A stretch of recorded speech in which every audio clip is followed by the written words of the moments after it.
Wake your ass up! That's right, it's Saturday morning. Your hangover cure. It is the weekend edition of Sports Frenzy 2.0. Happy Memorial Day, you hungover bastages. Yeah, you get an extra day to drink your asses off this weekend. And plus, you'll probably bake in the sun, which is a wonderful, smart combination. Let me drink a case of beer and get sunburned. Yep, that's the way to kick the summer season off, isn't it? Your body will love you for weeks. It's Sports Frenzy 2.0, the weekend edition, kids. That's your Uncle Kev. And that is your Uncle Dave. Of course, we are here each and every Saturday morning to guide you through the best in music, movies, TV, streaming, and pop culture. Give you something to do on the weekend in between cracking open beers and doing shots. Yep, so get the coffee brewing, fire up the eggs and bacon and sausage, settle in, and enjoy. And what do we always start off with, Dave? What rules all? Music. It is about the rock on your favorite politically incorrect podcast for pop culture. Now, we promised you, and we are going to follow through, the new Collective Soul double album. We are going to split it into two parts, basically as if it was a double vinyl.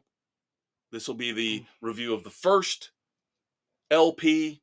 Next week, we will review the second LP. So 10 this week, 10 songs next week. Now, we're doing something else on the fly. I know I promised last week I was going to give my solo review of the new Kings of Leon album. Can we please have fun? I'm going to hold off for a week on that for a couple reasons. 3, actually. Number 1, I want to listen to it one more time so I can give you the best possible review I can of it. Number 2, I'm going to give your Uncle Dave one last shot to maybe potentially join. But number 3, something popped today that we have to discuss involving Apple and their ridiculous list of the 100 best albums of all time. But first, of course, our featured album review, the first half of Collective Soul's new double album, Here to Eternity. And your Uncle Dave has already got me worried because he's already dropped a little cryptic comment off mic. So I'm worried that this is not going to go well. This might be one of those. It's not going to be bad. It's just different. I'm worried about you're this gaga. one. I may not be as gaga. No, I didn't say I was gaga about anything. Did I? No, but you're alluding to it. So let's dive right in. All right, first 2 tracks. Of course, Mother's Love we've reviewed in the past. Good song, recycled riff from Where the River Flows. Right. Now, Bluer Than So Blue, I absolutely love. I think it's the strongest song so far on the album. It's all right. Oh, see, now we are starting off on this foot. Great. This is the best Collective Soul song I've heard in years. It was okay. I couldn't get into it that much. You didn't like the falsetto, did you? Not really. I knew it. Now, if they'd done Bluer Than So Blue, no, that's not them. That is not them. I'm just giving you a hard time. Maybe if Ed Roland got a face tattoo. No. All right, so now I know we're already going off the rails. I didn't dislike it. It was okay. Very good song. Kids, very, very lyrically, awesome. It's great. Musically, I was a little... It's great all around. Okay. All right, so we move on. We're just going to do track by track. We might as well. Yep. Let It Flow. Let It Flow, I liked. Yes, very good song. Yep. Like that much better than the previous one. Okay, as long as you liked it. I guess that's... Unless I poo-poo it or I go, meh. Okay is good. All right, then you get Not the Same, which is kind of standard Collective Soul. But, he sounds like Tom Petty. Tom Petty-esque. And you know how it started off? I thought, oh my God, is this going to be Sister Goldenhair surprise? It had that America type intro, and then it sounds like Tom Petty. Yeah, plus you even have the slide guitar that makes you think of Mike Campbell. Yeah. But Ed So Roland is really in his vocal stylings. I noticed it a couple times throughout the first 10 songs. He is starting to sound a lot in certain instances, certain notes like Tom Petty. yeah, He really he is. is hitting that. So did you like it? Yeah, it was decent. Okay. I thought it was solid. Yeah. Solid. And then Then it we all get my comes lead. crashing down. This is the worst song. For one song. For one song. This is the worst one. You know I And agree. I agree with you on this. You know, unfortunately, this is going to be a future sing-along. I don't think so. I think there's one coming up later that is more. I can see this being one of those sneaky. No, I don't think we'll hear this live. God, I I really would don't. hope never to hear this. Even though this is a live version. Yeah. So even though most of the rest of the album is studio songs, this is an actual live recording of Ed Roland acoustically. I believe it's in Nashville, reading the liner notes. And there is a certain vibe on this album. I'll say this right now. He's getting a little hippy dippy. Yeah. And a lot of the lyrics and a lot of the themes that he talks about in some of these songs. Yeah. But I think we both agree that we can do without Bob Dylan. Where Are You Today? And I was gonna give it, even though I saw the title, and I was like, this God, is gonna Jesus suck. Christ, help me, Lord, help me. Maybe I gave it the benefit of the doubt. So did I, and it didn't. It lived down to expectations. Yeah. Give it the benefit of the doubt, and you get fucked in the drive-thru. Now, great bounce back though. Oh, Hey Man is very, very good. Yes. So you got the one little, big bump in the road with Bob Dylan. Yeah. But then Hey Man, love Hey Man. Yeah, that's the one I think is going to be the sing-along. That could very well be. Yeah. That is really damn good. Because I can hear the entire audience going, hey man, you're getting in my face. Hey man. Hey man. And then Kick It's not bad either. Kick It's decent. Yep. So it's a nice bounce back. Matter of fact, how Stray Cats can you get without getting there? Very, very different for them. Yes, this is so out of the realm. And that's what you're going to get here with the last 3 songs on what we're calling the first disc, the first LP. Yeah. Is now things kind of stray away from the normal Collective Soul sound. Yeah. So here you've got kind of that 50s beat, a la the Stray Cats. Yep. And then you get to Sister and Mary, which has that Beatles and Monkeys is what I was thinking. Type. Goofy, fun. That oobla dee oobla da type of. Yeah. Yeah. And of course the lyrics. Is this a lesbian song?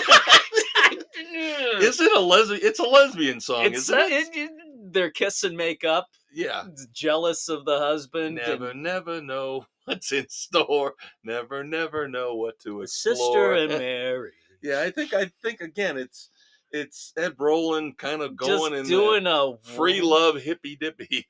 Yeah. Vibe with this was either a bisexual or a lesbian love story.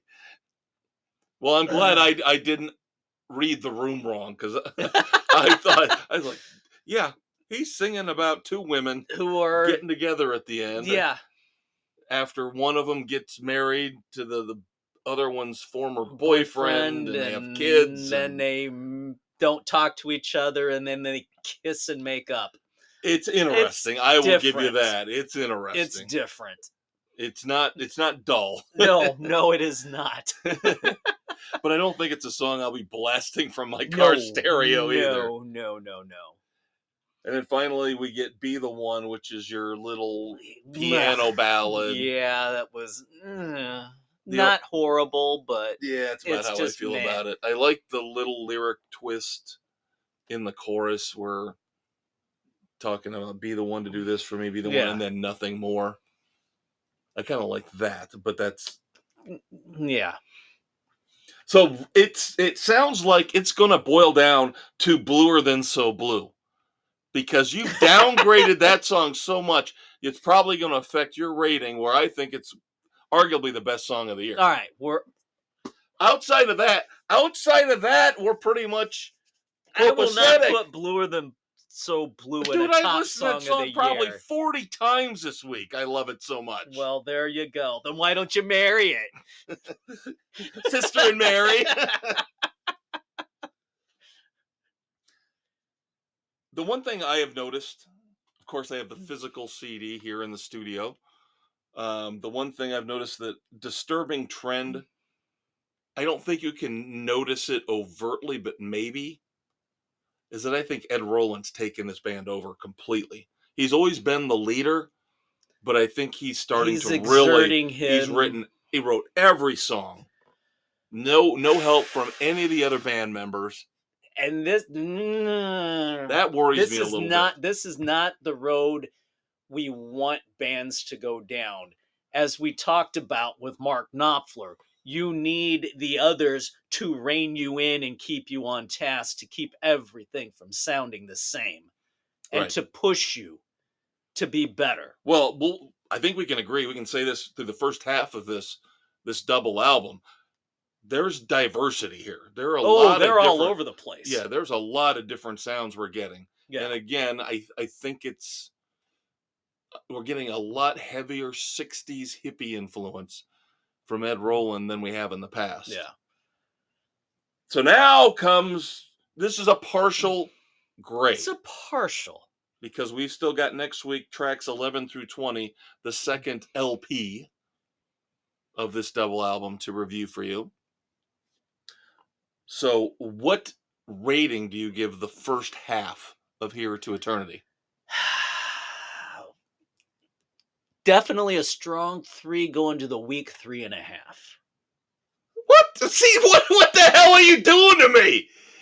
You sit here and you downgrade it, and you and I completely disagree on the one song, and you give it a higher rating than I do? I was going to say solid 3. Solid 3 that's what I said. You solid said strong 3 to weak 3.5. Bordering. I'm waiting to see the rest. Wow. It's got some potential to increase. I'm trying to give it the benefit of the doubt moving forward. Have you listened to any of the second half? Did you let it leak through? I did not. I am staying true, so I did not get any extra influence. Well, I can separate the two parts, and then we'll review them as a whole. Focusing. I'm just telling you, I don't think you're going to be real impressed with the second half. Oh, Jesus, here we go. The trend continues. Well, I can't stop. I've got the album sitting in front of me. I got to listen to the whole thing at least once. Then don't say anything. I'm just going to don't cloud my judgment and sip my beer here on Saturday morning. And we're actually taping on Wednesday night. We're not day drinking. Well, not yet. Yeah. Maybe not this Saturday, but no, I've got too much work to do this Saturday to prep for Sunday, and then Monday will be day drinking. See, you got me all messed up now, because you sit there and you give me the cryptic warning about how you're not really digging the album, and then you outright despise the best song of the year, and then you end up with a grade that's better than mine. See, this is why it's so much fun. You got to keep them on your toes. And maybe I will like the second half more. I only listened to it once. So we'll have to wait and see. All right. Shall we get into Apple's? Why does everybody have to try and do this crap? You mean piss me off with a best of list? I can't stand best of lists, because most of the time they're going to piss me off. Best albums of all time. Best movies of all time. And I know it's opinion. But when you have a major company do this and they act like, well, we know more than you do. We talk to all these experts in the music industry. Yeah, right. Kiss my ass. How has that worked out for the Rock and Roll Hall of Fame? They're a travesty. They're a joke. If you have not checked out the brand new Apple list of 100 best albums of all time, and you want a good laugh, or you really want to have a stroke like I almost did, let me just point out some of the highlights to you. So I want to know how they compiled it. Seriously. I just told you, they said, oh, we talked to music experts and artists, and Yeah, no, then they talk to the wrong people. let's just point out some, well, I guess we shouldn't call them highlights, lowlights. Are they just looking at sales numbers, or? No, I don't think it's sales based. It can't be. I don't think it's sales based. So tell them number one, Dave, so we can start off on the wrong foot. The Miseducation of Lauryn Hill. Yes, of all the classic albums that are out there to pick from, that was their top pick for the best album of all time. Now, you called it, when I mentioned this, that we were going to do this in place of the Kings of Leon review. You right away hit on a big part of this, in that they go modern. Big time modern. They're not looking back overall. And remember, this is Apple. Okay, keep in mind, this is Apple. And yes, the Beatles are on this list, but only 2 Beatles albums from Apple. Yeah. Nobody has more than 2 albums on this list. Yeah, you get... But somehow Radiohead gets 2. Why? They should not be on there at all. But you called it. You said they were going to skew modern, and they did. They ignored some of the classic bands from the 70s, the early 80s. We knew they weren't going to put our guys in. We were not going to get Rat. We were not going to get Motley Crue. We knew that. We knew that. But where's some of the bands, Who? There is no album from the Who. There is no album from Van Halen. There is no album from Aerosmith. There is no album from Lynyrd Skynyrd. And even if you want to go to the grunge era, there is no album from Pearl Jam. There is no album from Soundgarden. No. Nirvana's Nevermind is the one grunge era album that made it. Now, yes, Appetite for Destruction made it.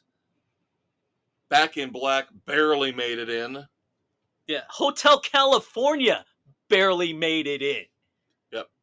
And you have the one of 2 songs who has consistently been on the top album charts for sales, where you have Journey, its greatest hits. There were no way in hell they were putting Journey on this list. Well, they're not going to do greatest hits, but they're not going to put Escape or anything like that on here. Let me just give you some of the, again, lowlights of this list. And the younger people out there are going to go, oh, that's a great album. I don't understand why you guys are poo-pooing it. Because they, again, neglected to include most of the major artists from the late 60s, 70s, and 80s. Number 100 is Body Talk by Robin with a Y. And again, I'm not going to even list all of these albums that I don't know or don't care about. Bad Bunny at number 76 with Un Verano Sin Ti. Now let's go back to rock for a second. Master of Puppets, 69, the only appearance by Metallica. 1 slot ahead. The Strokes, Is This It? What the hell crap is that? Then, of course, we mentioned 2 from Radiohead, which is ridiculous. Bjork at number 45 with Homogenic. The vastly, ridiculously overrated Kate Bush at number 50 with Hounds of Love. Lame. The Cure at number 56 with Disintegration. Billie Eilish somehow already has the 30th greatest album of all time with When We All Fall Asleep, Where Do We Go? Interesting theme song, by the way, from True Detective, season Yep. 4. Very A intriguing. Tribe Called Quest at 29 with the low end. You mentioned Daft Punk at 23 with Discovery. No! It's awful. And then once you get closer to the top 15, top 10, they still manage to fuck it up. Amy Winehouse, Back to Black, the 8th greatest album of all time. Yeah, I don't think so. And Kendrick Lamar, Good Kid, Mad City at number 7. Frank Ocean at number 5 all time with Blonde. So much better albums than what they have in there. I can see Thriller being in the top 5. Yeah, Thriller is listed at second. Yeah. Second of all time. I wouldn't have had a problem Purple Rain at 4 is fine. Yeah. And you know that they're going to put the Beatles in there, so Abbey Road is 3. So I don't have a problem with 2, 3, and 4. You kids, if you haven't figured out by now... Prince has got 2 in there, too. Yes. Yes, he does. And I don't have a problem with either one of them. No. Sign of the Times at 51 is awesome. But yeah, for the most part, Born to Run, Springsteen, his only album at number 22. I know you're not the biggest Springsteen fan in the world. And I don't know that that's the one to have put in there, but okay. I can... London Calling by The Clash at 35. That's fine. I can live with that. You got some NWA and Dr. Dre and those guys in there. Fine. Again, if you're going to go across the board with all different... But a few of them should be up a little higher than where they are. And how does Steely Dan get in? Yeah. What the hell? Asia's in at number 73. But again, no albums by The Who, no Aerosmith, no Van Halen. But Steely Dan's Asia gets in at 73. Bullshit. And then, of course, 9 Inch Nails at 74 with the Downward Spiral. That's it. I can't do it anymore. I can't. I'm gonna stroke out. My eye is twitching. Your veins are popping out. You guys want to look at the whole list, feel free to go online and subject yourself to that grave and disgusting punishment. But I refuse to do it anymore for you people. Now I have a pounding headache like you kids do. Except mine's coming from the stupidity of Apple, not from too much alcohol. Hold the cold beer can against your temple. You'll feel a lot better. Next week for music, of course, we'll finish up the second half of our review of Collective Soul's new double album, Here to Eternity, which should be just an absolute blast considering how much fun we had with the first half. Oh, anything I didn't even get a shut up, Dave, out of you for this. No, I don't think anything warranted a shut up, Dave. I think just the absolute ridiculous discrepancy in our views on Bluer Than So Blue just blows me away. Blows me away. Well, there you go. I hope they play it in concert when we see them later this year. That will be my bathroom song. Oh, you are a dick. You almost got the shut up, Dave, on that. There you go. And then, like I said, next week, Kings of Leon. We'll see if your Uncle Dave will jump in on that. But I will definitely have my full review of Can We Please Have Fun next week. Yep. Couple of songs. The Apple list just seemed like it was a more fun, more relevant, timely thing to do. Yep, 2 new songs. One, the second single from Bon Jovi.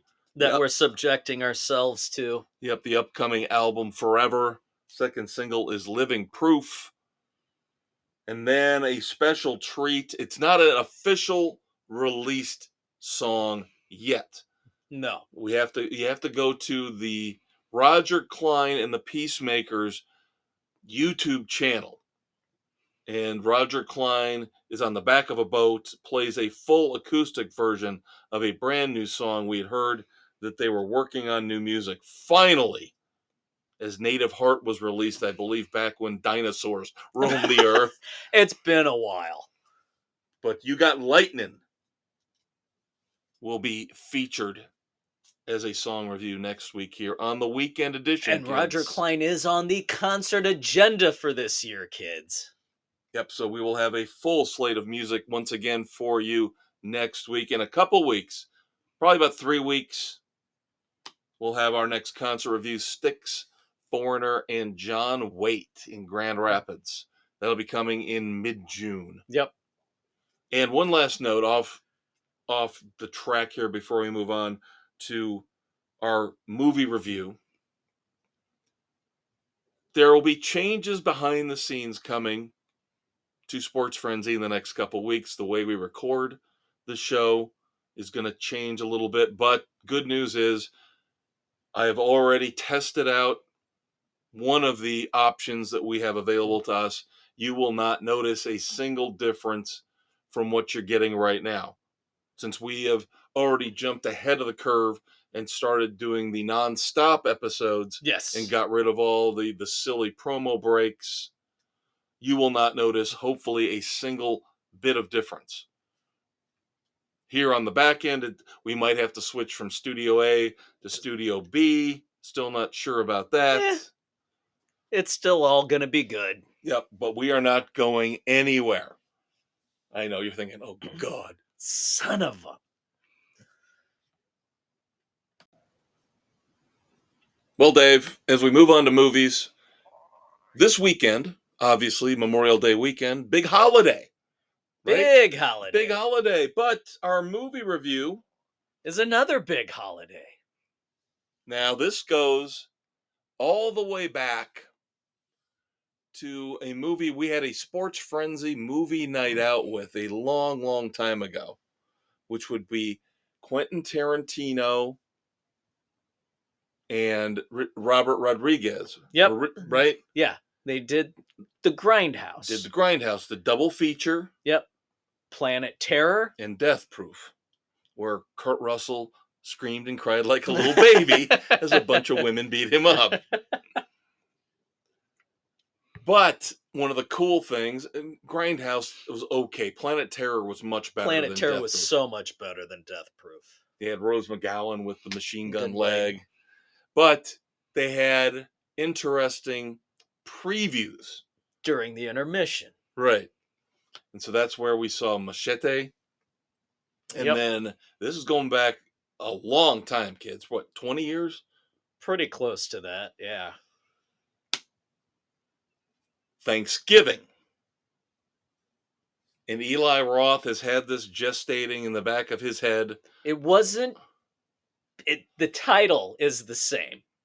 Right. But not the basic premise. That got tweaked and modified. Right. And I can see what Eli Roth was trying to do with this. I'm trying to be generous here. Because let's admit it, I'm a sucker for a horror movie. We love horror movies. But 9 times out of 10, we're disappointed. Yes. So why should this be any different? No, I will say there were some very creative kills in this one. Yes. Even though he has a tendency to go way too far. Way sometimes. Over the top. I completely agree with you. Very interesting kills, but a couple of them go way too far. But you could tell by the structure of the plot. You could tell by, of course, the fact he's bringing in a holiday. So it's like Halloween or My Bloody Valentine. Yeah. Very easy pickings, let's say. Yes. To go ahead and make a horror movie based around Thanksgiving. So I understand what he's trying to do with the plot. Stupid teenagers. Yep. All revolving around a horrible tragedy at a early Black Friday on Thanksgiving night event. Yeah, what could go wrong did go wrong. Yeah, very interesting premise.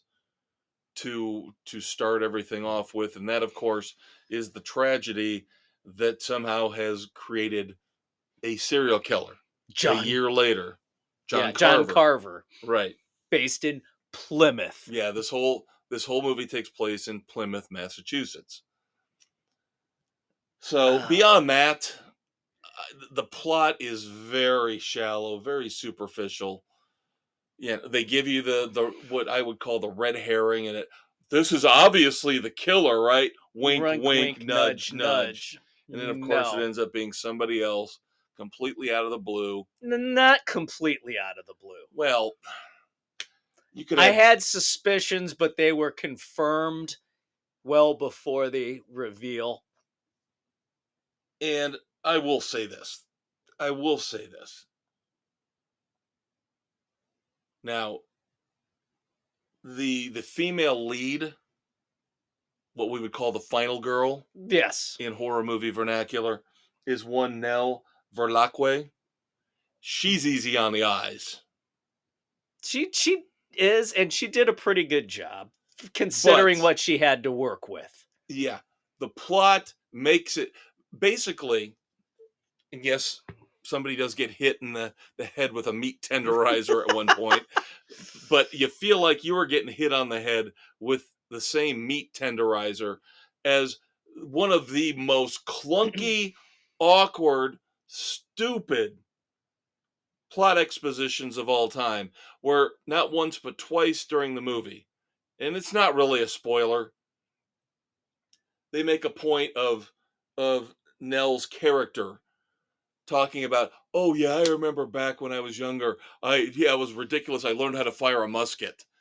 Well, I wonder if that's gonna come back at the end of the movie. Considering that when she Flashing lights, ding, ding, ding, ding. Considering the blunderbuss was fired off, and then she made the comment about it knocking her on her ass. Yeah. That drove me. That is such lazy writing. To have that. That's so out of place. That is so out of place with the rest of the movie. For her to just drop that two different points during the movie. Oh yeah, I know how to fire a musket. Okay, that came out of the blue. Why do? Oh gee, I wonder if that's going to come into play in the climax. So, and of course, it's open ended. As all they've good horror already movies said they're are. working on Thanksgiving 2. I believe it's coming out next year, 2025. Well, there you go.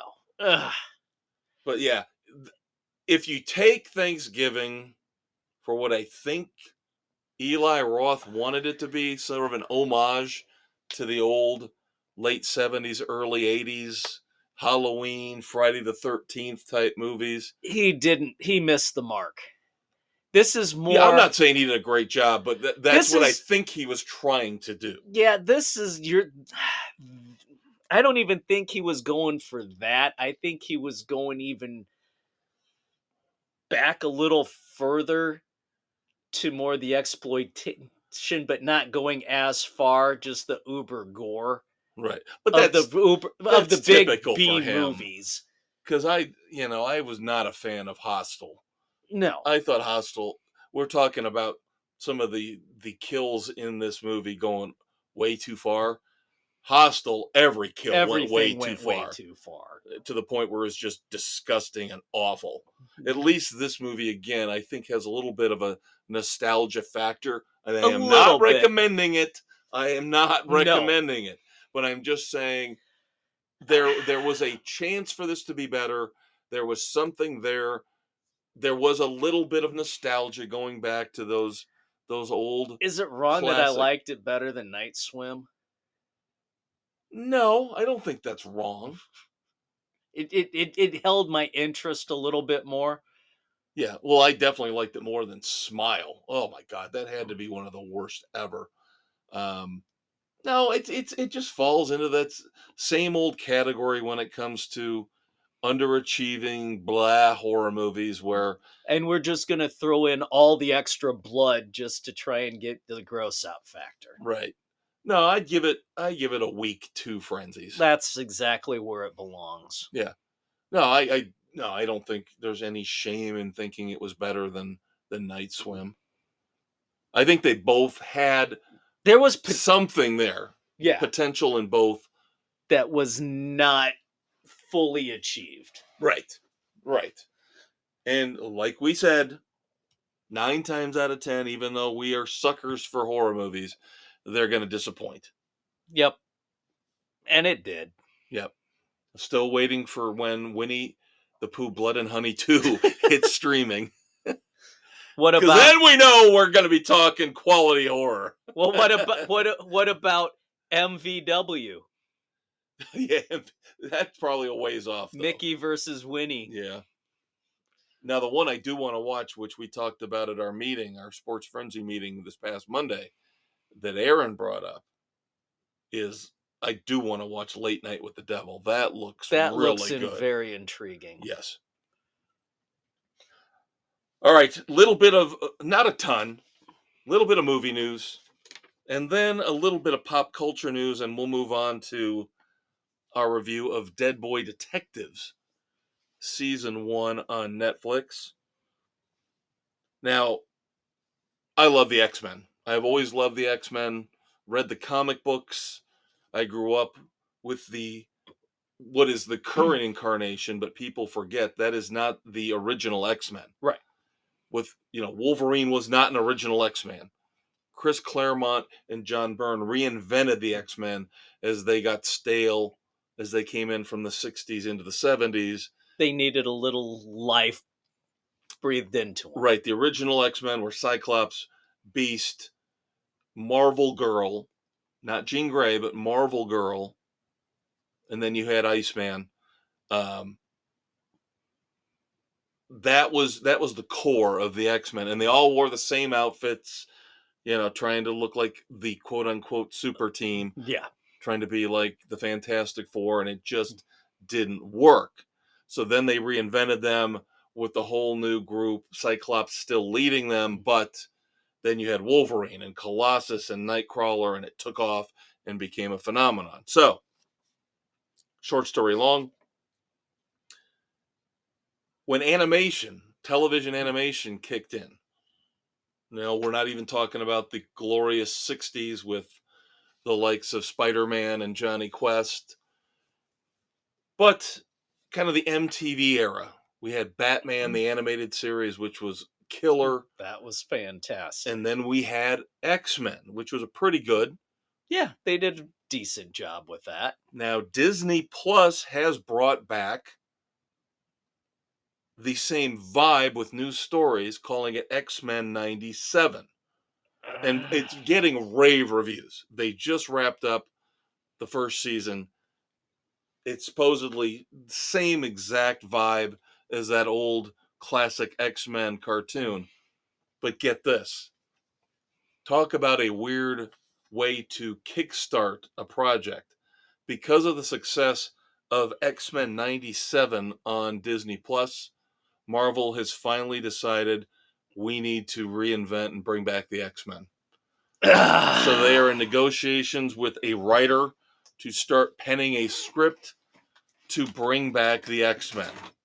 Now let's hope that they don't that over the next year or so, Marvel rights the ship, learning from the mistakes they've made over the past 3 or 4 years, and like you said, they don't fuck it up.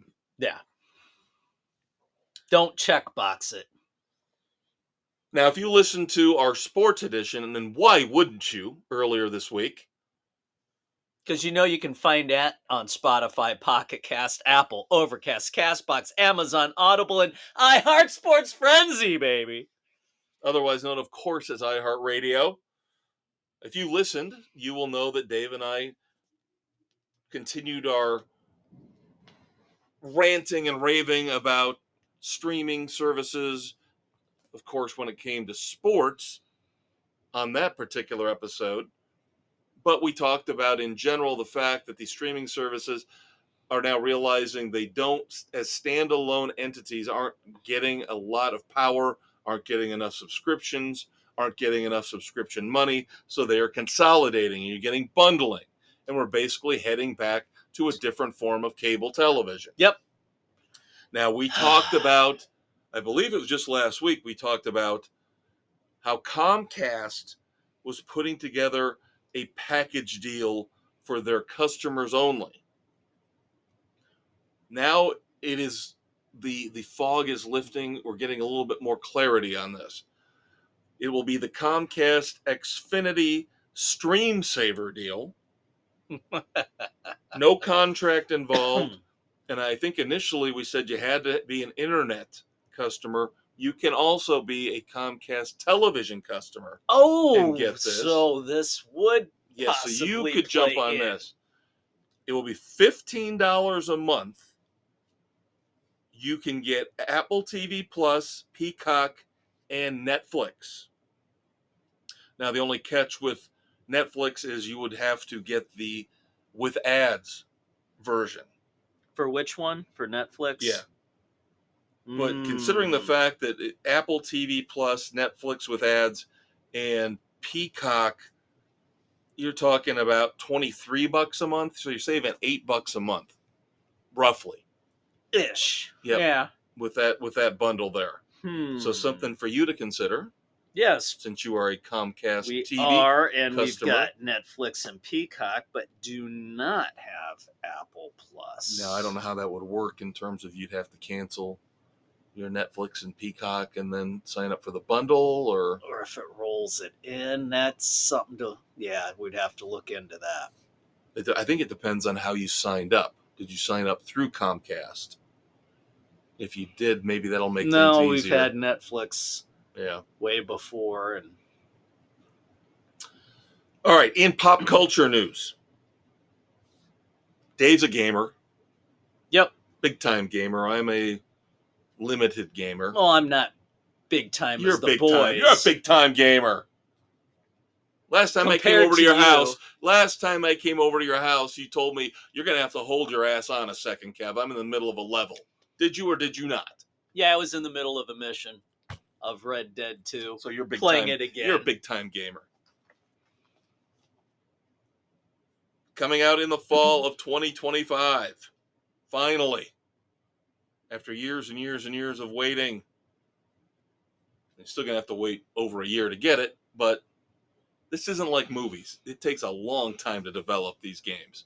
Yeah, the level of detail they go into anymore is unbelievable. Yeah, for as much time and effort as it takes to put a movie together, video games, even worse. Grand Theft Auto 6 will finally be out in the fall of 2025. And then, if you want to take a vacation to Las Vegas, you ain't getting into the Mirage, because the Mirage, the classic, one of the classic hotels on the Strip, boom! No, I don't think they're going to boom it. Well, it's coming down. The Mirage is closing July the 17th, and in its place, a guitar will arise.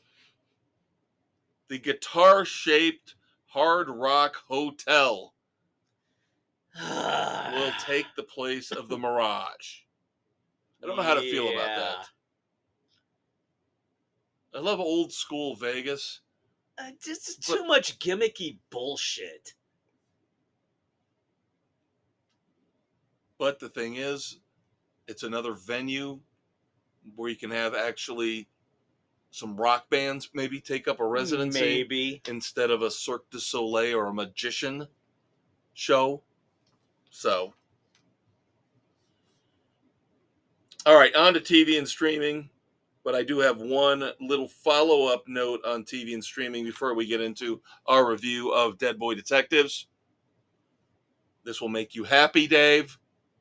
Even though you make me sad when we talk about Collective Soul. Do I make you bluer than blue? Shut up! Bluer than so blue, Dave. Blue, get the title right.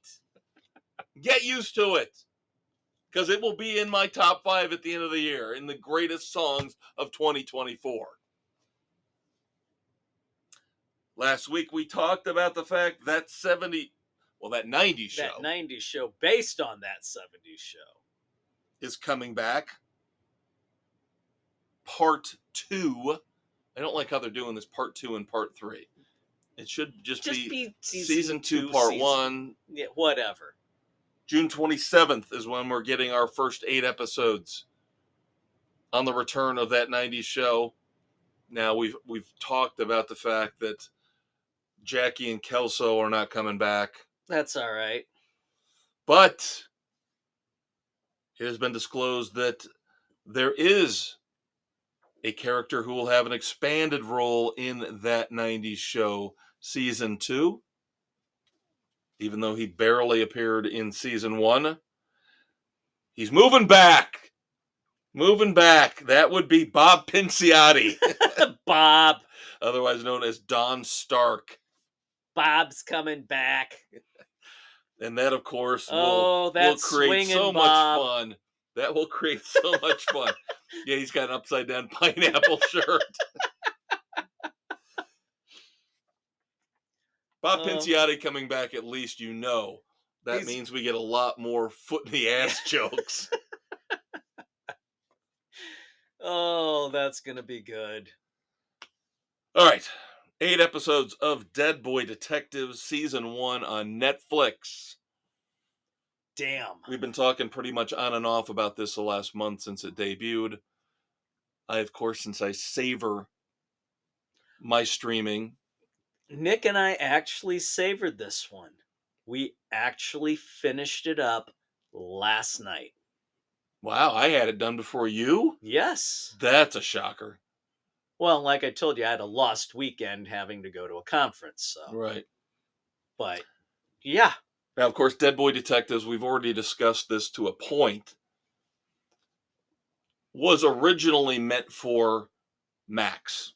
Yes. Was originally meant to be part of the whole Doom Patrol Titans universe. Yep. They had made an appearance on Doom Patrol. Yeah, helping the team out. But then frickin' Max decided to shut it all down. Well, Warner Brothers, went on a budget crunch run. Yeah. And we've talked about Coyote versus Acme and Batgirl and all the projects that they actually finished. Shuttered. They finished, but decided we're going to take the tax write-off and just leave them on the shelf. Idiots. Well, luckily, Dead Boy Detectives, the rights were able to go over to Netflix, and Neil Gaiman, who is, of course, a big DC writer and the mastermind behind the Sandman universe, could kind of connect the dots and say, well, I can justify them being in the Sandman universe as well. Yeah. So we can do that. Let's bring them into Netflix. So we get the 8-episode first season of Dead Boy Detectives, thankfully, on Netflix.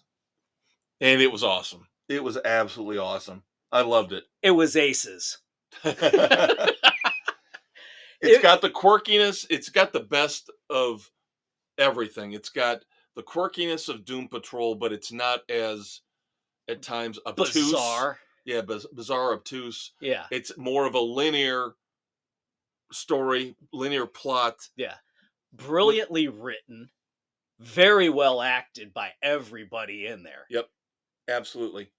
I mean, I there was nothing that I had an issue with the way they did. No, all the characters are fascinating in one way or another. Yeah, you talk about character development. Yep. And the backstories with everybody. Yep. And you really haven't hit fully with some of them. Nope. It's just wow. Yeah.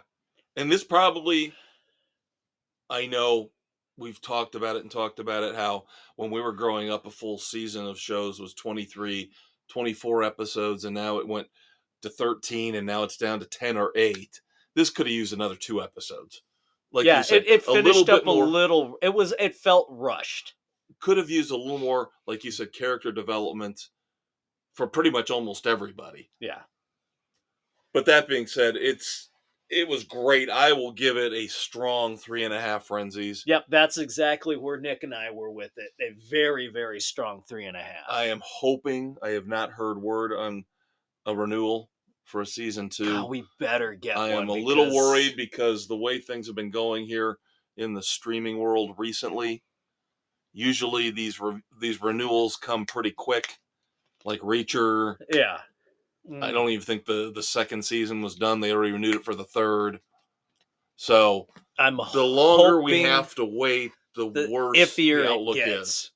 And we've got a cliffhanger, so don't do this to us again. You can't do this. We have a major character who met a chilling fate, but did they? But that's the question. And I'm glad the butcheress made the journey. Again, all the characters are just great. All the characters are great. And no complaints about PC crap. There is something in there for everybody. Yeah, and but it works. They write it like it's seamless. It's not something they're forcing down your throat. Right. It's not. These are the characters. These are the people. This is who they are. Race, creed, color, sexual orientation. Yeah, they're not changing somebody to fit the checkbox. Yep. And again, that's another great thing about original stuff, the way they're doing it and bringing it, it's fine. Yep. That's what we want to see. We don't want characters changed. Have something new. Yep. So again, fantastic. Highly recommend you guys check out Dead Boy Detectives. So good. And if you have Max, you need to go back for a little bit of background, watch Doom Patrol. If you need to just check out the one episode with Dead Boy Detectives, that's fine. But it's a very fitting companion piece to Doom Patrol. And watch the intro. Don't skip the intro. Yeah, and you can see the connection just with the intros from Doom Patrol to Dead Boy Detectives, and you can just tell. Same vibe. Same quirky, weird, fun vibe. Yep. All right. It's that time of the show where we must honor the dead. Not the Dead Boy Detectives, we just did that. The actual dead. Ugh. Not the Grateful Dead. Not Dead and Company. Not the Living Dead. Not the Walking Dead. But the actual dead. And one big one in the world of acting. Yep. Big name from 70s, 80s into the 90s. Usually played the consummate asshole. Dabney Coleman has passed away. The CEO from 9 to 5. And see, that's the one that popped into my head first. But he had a lot of other roles. A lot of other significant roles. In Tootsie, Cloak and Dagger. A lot of bit characters here and there. Fixated on Cloak and Cloak Dagger. and Dagger was one of my favorite movies as a kid. I don't even remember Cloak and Dagger. Just don't remember it. But again, you have watched 75 million movies, where I've only watched like 30 million. So there you go. All right, in the world of music, couple of bands. One I really don't care about. One I'm meh about. But we have to honor the fallen. So the original drummer for Stained, John Wysocki, passed away. Of course, Stained is not one of my favorites. Aaron Lewis is not one of my favorite people. No, he's kind of a douchebag. Yeah. And you want to talk about how this show, we are equal opportunity haters. Doesn't matter if you're a right-winger, left-winger. Aaron Lewis is a nut job right-winger, and he is a douchebag. So, yep. We hate y'all. Equally. Nut job liberals, nut job right-wingers. We hate y'all equally. And then, couple good songs from Train. Not my favorite, but Drops of Jupiter is okay. Meet Virginia they were is okay. All right. Well, they're still around, but this is going to sound harsh now. Train is still around, but but not. unfortunately, their original bass player, Charlie Cullen, is not. And from what I read, it's kind of a really sad death. Now he got booted out of the band. I think he was around for most of their big initial success. Yeah. But he got a typical story in rock and roll, got booted out for substance abuse issues. Right. He was overseas. I don't know if he was watching an apartment, a flat for someone, slipped in the shower, and they didn't find him for days. Oh, God. Yeah, that's something out of an Eli Roth movie right there. That's no bueno. And then finally, I know Dave's got a lot of these Precious Moments figurines in his bedroom. But the creator, the artist behind all those precious moments, those wonderful little figurines that have brought so much joy to so many people. Sam Butcher. How about that for a name? Sam the Butcher? Wasn't he on the Brady Bunch? Sam Butcher, with that name, responsible for all those cute and wonderful little Precious Moments figurines. Well, there you go. Thoughts and prayers to everyone's family and friends. No, you're going to have to forgive us. We just took a quick break, of course, seamless, so you didn't hear it, but we were making all sorts of crude, nasty jokes about Sam and Alice from the Brady Bunch because of the Sam Butcher passing. Not to speak ill of the dead, but it just took a wrong turn. Yeah. And then we started speculating about Mike and Carol and how Mike was going out with his guy friends all the time, talking about bananas and cucumbers. But now, of course, it's time to pivot. As the great Ross Geller once said on Friends, as they were moving furniture, pivot from death to dumbasses. We just talked a few minutes ago about that 90s show, and of course, Red Foreman, who was the inspiration years and years and decades ago for us starting arguably the greatest segment in Sports Frenzy history, the Red Foreman Dumbasses of the Week. Now, I have 5 in the world of pop culture and entertainment. We will go through them and figure out which one of these is the dumbass of the week. And we're all over the place here. We got rock and roll. We've got film. We have, of course, government. Let's start off with government. Do we? Yeah. Let's go to Illinois. Of course, Illinois, a very well-run state, as you all know. I can't believe this bill is actually headed to the governor's desk for a signature. An Illinois bill, as I mentioned, heading for signature, wants to change any paperwork, official paperwork, in the legal system in the state of Illinois. You can no longer use the term offender for a criminal. And this is real, kids. I'm not making this up. You will no longer be able to use the word offender. You will have to use the term justice impacted individual. Oh, fuck that shit. I am not kidding. I did not make this up. No, they're an offender. They're not. Or a criminal. Good Lord. I have to believe criminal must have been ditched a long time ago. Good Lord. How frickin' justice impacted individual. Illinois' got nothing better to do. No problems to solve there. No. Other than worried about the wording in legal documents. So charging documents dumb for criminals and offenders. All right, let's get away from the U.S. for a minute. Let's go overseas. Let's go overseas to the world of film.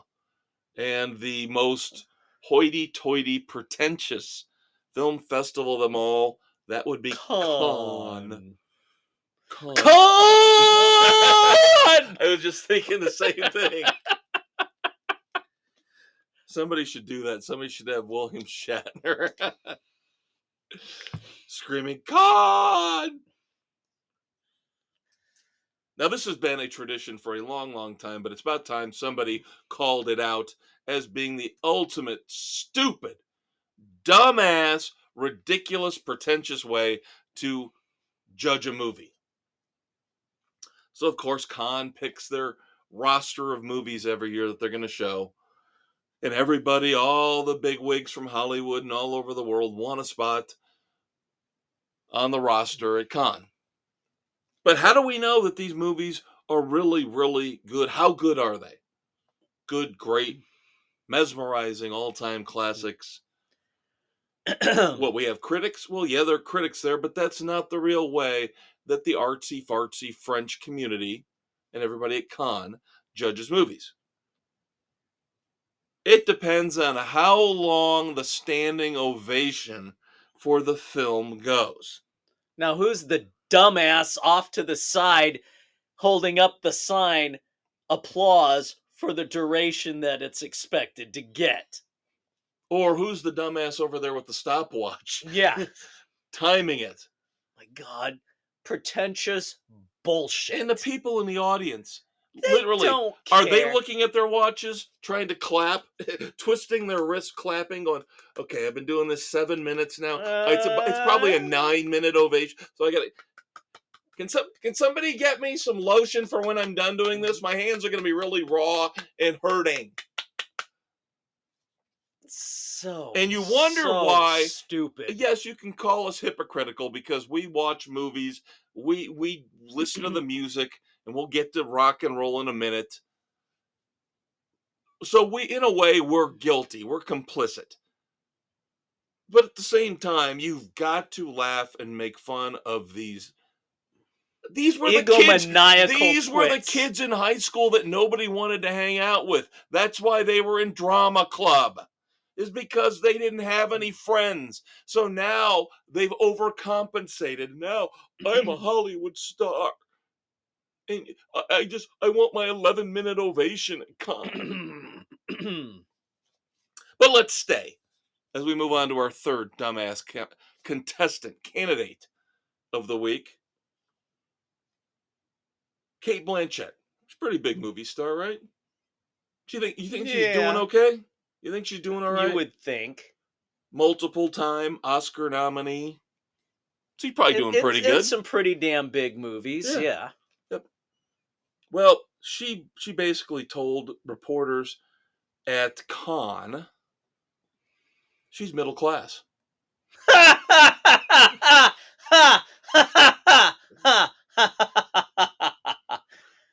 She's a woman of the people, Dave. She's middle class. Middle class my ass. Does she understand what the term middle class means? Does she? Middle class means making under $120,000 a year. And she probably makes that for one day on a middle film class shoot. Is a husband and wife bringing in $200,000 or less. With 2.7 kids. Yeah. She don't know shit about being middle class. Oh, but Dave, she says she's middle class. And again, out of touch celebrities. Vastly, completely out of touch celebrities. Oh, let's stick with that theme, shall we? Sure, why not? But let's move on to rock and roll. Now, recently, I reviewed the new album from Pearl Jam, Dark Matter. Dave is not a Pearl Jam fan. I get that. That's fine. We have talked in the past about Green Day. And we've talked about the fact that we try to separate the music from the people in the band and how they behave and act otherwise. Right. We had our problems when we saw Green Day live years ago, and Billy Joe Armstrong wanted spouting off his political bullshit. And it pretty much ruined the concert for us. Well, recently at a Pearl Jam concert, oh, by the way, in Las Vegas, that will become relevant in just a second here as I get into the details. If you didn't listen to the sports edition earlier this week, and again, why the hell not? We finally delved into a little bit into this Harrison Butker situation, the Chiefs kicker who had a commencement speech, and he, in an awkward way, kind of said that you shouldn't be ashamed if you're a woman if you stay at home and be a housemaker. Now, he didn't quite say it as eloquently as me, Right. It's but like that's what he was. don't be forced into doing something that you really don't want to do. If you're happy raising children, Then that's fine.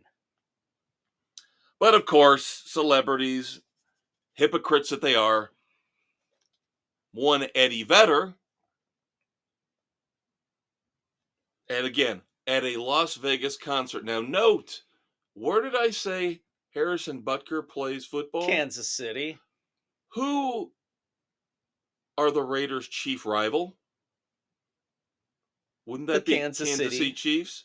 So Vedder conveniently at this show decides to start pandering to the crowd about Harrison Butker and how he's so wrong about what he said in this commencement speech.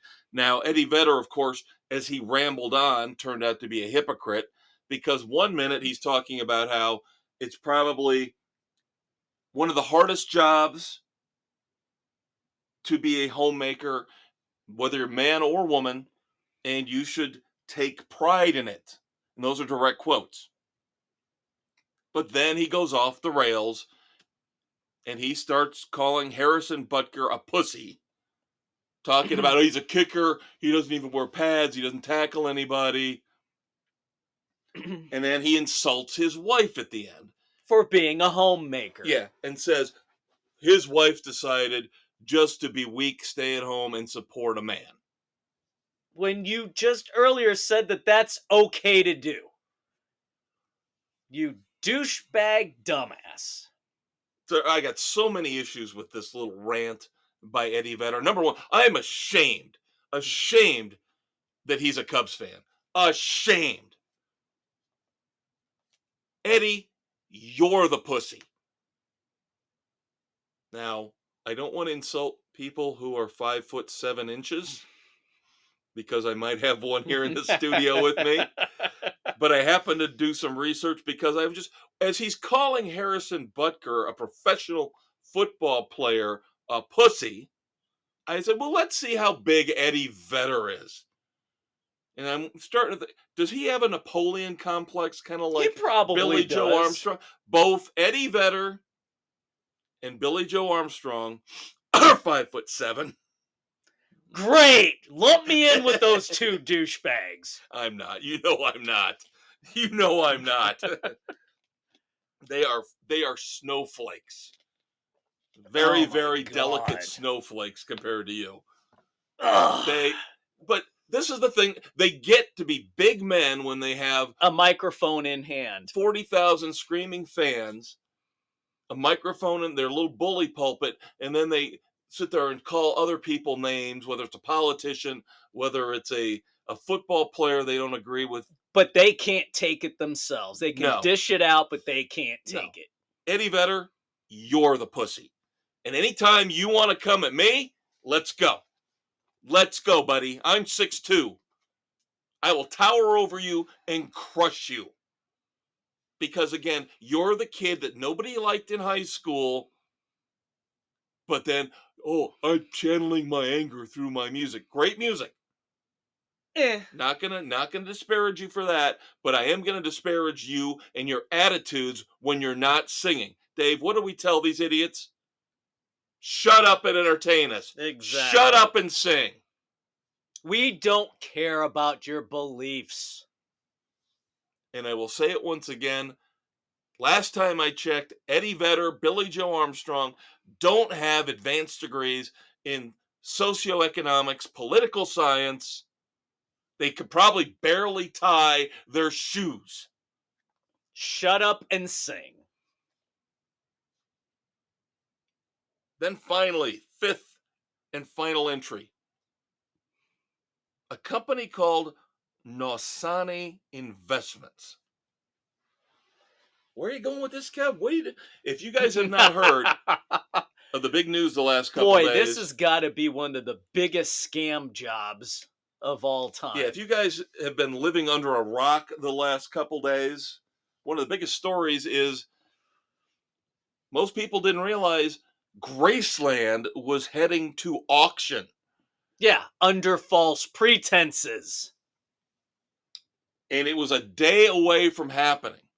Today, actually, as we're taping on May the 22nd, this weekend edition will, of course, drop Saturday morning, the 25th.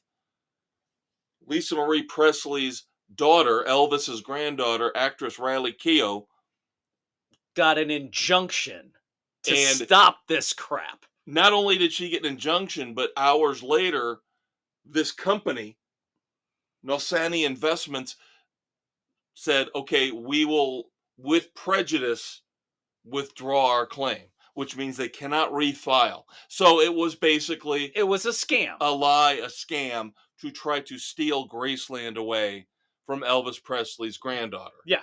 They claimed that Lisa Marie Presley took out a loan and used Graceland as collateral, but somehow like she needed to take out a loan. But there was no paperwork that looked legitimate. The papers that were signed were not notarized. No, they were notarized. Supposedly, the name of the notary said, "That's not my signature. I never notarize this stuff." So, however you want to look at it, however you want to spin it, these dumbass, I will call them criminals. Oh, I'm sorry, I should call them what? Justice impacted individuals. These fucking scam artist scumbags trying to steal arguably the greatest piece of real estate in rock and roll. Absolute, complete, and total dumbasses for thinking that they could pull this off, and they almost got it all the way through. They came That's damn what's close. Scary. It was damn close. Because Thursday, it was supposed to go to auction Thursday the 23rd. Absolutely ridiculous. All right, so Dave, we have the con audience in their stupid standing ovation way to judge movies. We have Cate Blanchett thinking she's middle class. We have Eddie Vedder calling Harrison Butker a pussy. We have Illinois and their justice impacted individuals. And we have Nosani Investments trying to steal Graceland. It's between Illinois and Blanchett. I'm taking Eddie Vedder. I am so disgusted with him. I'm going with Illinois and the stupidity there. I just, again, cannot believe that actually has made it to the governor's desk for a signature. How did that not die immediately in session? Oh, I forgot. It's Illinois. All right, we hope you enjoyed your weekend edition. The Saturday morning hangover cure you're always looking forward to. And your Uncle Dave and I will be back next Saturday and every Saturday after that. Yep, don't forget to check out the sports edition, which drops on Thursdays. Yep. For your politically incorrect sports commentary. So thanks to everybody who listens each and every week, twice a week. Happy Memorial Day. Say goodnight to the kids, Kev. Good night to the kids, Kev.